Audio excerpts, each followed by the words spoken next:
महाराष्ट्र में अब एक और पार्टी को सता रहा है ऑपरेशन लोटस का डर।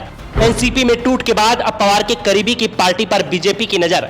राजू शेट्टी को लग रहा है डर, कभी भी अपनी ही पार्टी से हो सकते हैं बेदखल।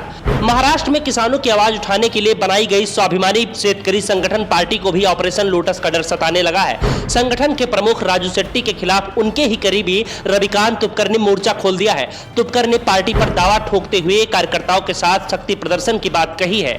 दावा तो यहां तक हो रहा है कि तुपकर जल्दी ही एनडीए में शामिल हो सकते हैं और शिंदे सरकार में मंत्री भी बनाए जा सकते हैं। राजू शेट्टी को शरद पवार का करीबी माना जाता है। वो बात अलग है कि वो महाविकास अघाड़ी गठबंधन में भी नहीं है, लेकिन जब उद्धव ठाकरे सीएम थे तो उनकी सरकार को राजू शेट्टी ने समर्थन दिया था। स्वाभिमानी शेतकरी संगठन में अगर टूट होती है तो महाराष्ट्र की सियासत में एक और रिकॉर्ड बन जाएगा।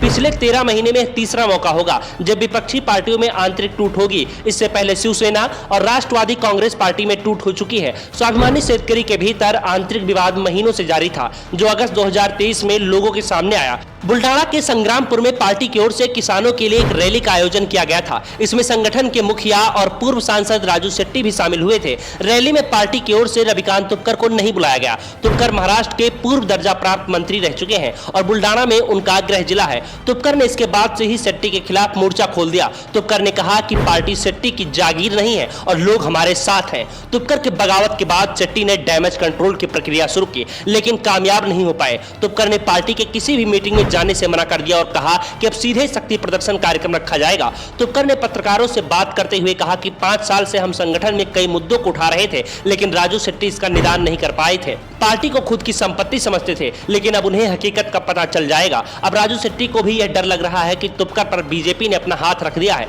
बीजेपी के नेता भी तुपकर की मदद कर रहे हैं, जिस कारण से उनकी ताकत अब और बढ़ती जा रही है। 18 साल की उम्र में शरद जोशी के किसान आंदोलन से प्रभावित होकर तुपकर 2004 में राजू शेट्टी के साथ आ गए। उन्हें स्वाभिमानी शेतकरी पार्टी के यूथ विंग का अध्यक्ष बनाया गया। राजू शेट्टी के दिल्ली पॉलिटिक्स में सक्रिय हो जाने के बाद उन्हें महाराष्ट्र का जिम्मा सौंपा गया, जिस कारण से महाराष्ट्र में आज भी पार्टी पर तुपकर का दबदबा राजू शेट्टी से भी ज्यादा दिखाई देता है। तुपकर पार्टी के महाराष्ट्र इकाई के अध्यक्ष बनाए गए। 2015 में शेट्टी ने देवेंद्र फडणवीस सरकार को समर्थन देने का ऐलान किया। समझौते के तहत सरकार में उन्हें निगम मंडल में एक पद मिला। शेट्टी ने यह पद तुपकर को दे दिया था। तुपकर महाराष्ट्र टेक्सटाइल बोर्ड के अध्यक्ष बनाए गए। उन्हें मंत्री का दर्जा भी मिला। 2021 में किसानों के मुद्दे पर उन्होंने 3 दिन के लिए विरोध प्रदर्शन किया, जो आंदोलन में बदल गया। उग्र प्रदर्शन के बाद पूरे महाराष्ट्र में तुपकर रातों रात फेमस हो गए। उद्धव ठाकरे ने तुपकर की सभी मांगे मान ली और उन्हें प्रदर्शन खत्म करने के लिए कहा।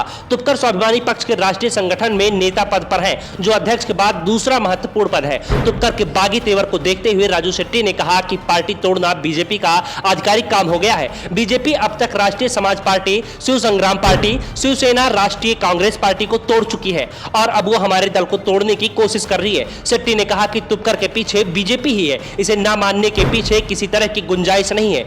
उन्होंने आगे कहा कि हम तुपकर से संपर्क साधने की कोशिश कर रहे हैं, अगर वो नहीं मानते हैं तो फिर पार्टी आगे की कार्रवाई करेगी। वहीं बीजेपी की ओर से अभी तक इस पूरे मामले में कोई भी प्रतिक्रिया नहीं आई है। हालांकि पूर्व विधायक और देवेंद्र फडणवीस के करीबी माने जाने वाले आशीष देशमुख ने जरूर तुपकर को बीजेपी में शामिल होने का ऑफर दिया है। Bureau report, the Dhakad news.